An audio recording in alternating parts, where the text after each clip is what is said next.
The war on the floor wraps up the KC Sports 2017 basketball season, and we headed out to Liberty, Missouri to check in on the 8 finals, which made for an intense championship Sunday. 13U Division II matchup, Chargers connecting for 3 points.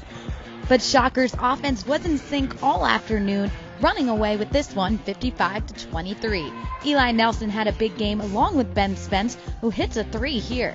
Guys, what do you think? We played pretty well. At first we were really a little rocky, but we got better as it went on. Well, it means a lot because we're a D3 team and it's our first tournament win. We also played in the January Jam, and these are great tournaments. You know, we always come back to these. They're fantastic. If you just play league, you play once a week, and yeah, you get tested a little bit, but when you've got to play 3, 4, 5 games in a row, we're trying to get these boys ready for middle school team basketball, and it just accelerates the learning curve so much. So it's so much better for them that way. Storm and Blue Devils going at it in 9U Division II. Storm put up 6 more points for the 12-6 victory, and for them, it was a huge learning experience. We're still trying to get better every day, and that's what youth sports are about, are improving, believing in each other, believing in our teammates, and that's what we got here is a great group of teammates who are here to get better every day. What are your practices like before those tournaments? They're very tough, and we do a lot of running drills so we can get up faster. Tigers and Eagles huddled up and ready to compete for the 9U D3 championship. It's a tight matchup throughout, but the Tigers breaking through in the final quarter, knocking down key shots late in the game. Tigers, how you feeling?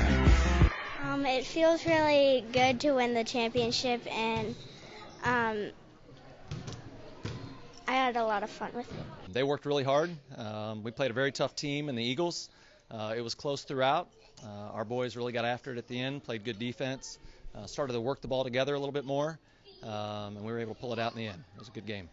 The WOLFPAC looking strong versus the Eagles. Number 32 doubling up on the buckets. They go on to win 32-11 for the 10U D3 title, and they dab as hard as they play. The war on the floor continues. Number 13 on Lightning taking over the game with a basket and a steal for another 2 points. Her team defeats Liberty Bulldogs 30-8, and they let us in on the coach's post-game message. He said that we played very well. He said we did good offense. And we get candy bars. That's what he said. Thunder versus Thunder. Liberty in white and off to a good start. Kearney in blue and getting 2.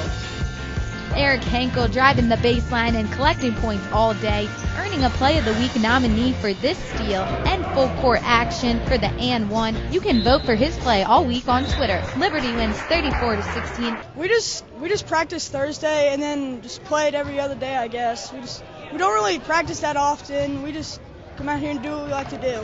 Well, we're just all like great friends, so it's just we're always having laughs and stuff. We're just making memories, I guess. It's nice to play other teams. You know, we play in a league, and you've got 5 or 6 teams, and the teams around the area you see all the time.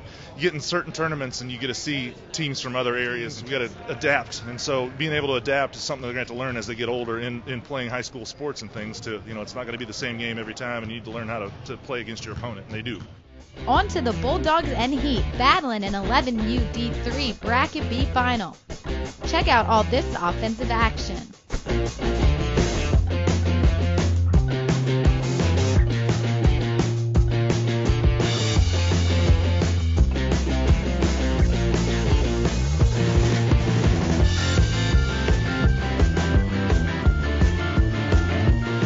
Bulldogs best Heat 36-20 for the championship. Grant Nolan and Chase Porter let us know what it took to get to the top. We had to all do our part, and we had to work to get better after the improvement when the 2 losses, so we had to come back and fight. They were our first 2 games against PC Thunder and the Smithville Lakers. I learned not to move your feet and help a lot on D. So what did you think about the championship trophy when you saw it, when you guys got to hold it? It's pretty cool. I mean, we worked hard all weekend and we earned it, so go Bulldogs. Now the girls running the court. You can see the intensity from the Ballers and Panthers. Ballers up 10-8 with less than 4 minutes on the clock until the Panthers get this huge layup and immediately call the timeout. But the game winner comes from Gabby Rose at the line. and she says the close championship wasn't their only challenge. A lot of players got hurt this tournament, but we kept fighting and going through. How did you feel when you were at the line to take the free throw? You feel pretty confident, you know, your team is behind you? Yeah, I was confident and I was a little nervous. Just the heart of the girls. Their defense all weekend was great, and they kept it up during the championship game. They just bonded and they worked together, and they're just a team. They're very dedicated young ladies.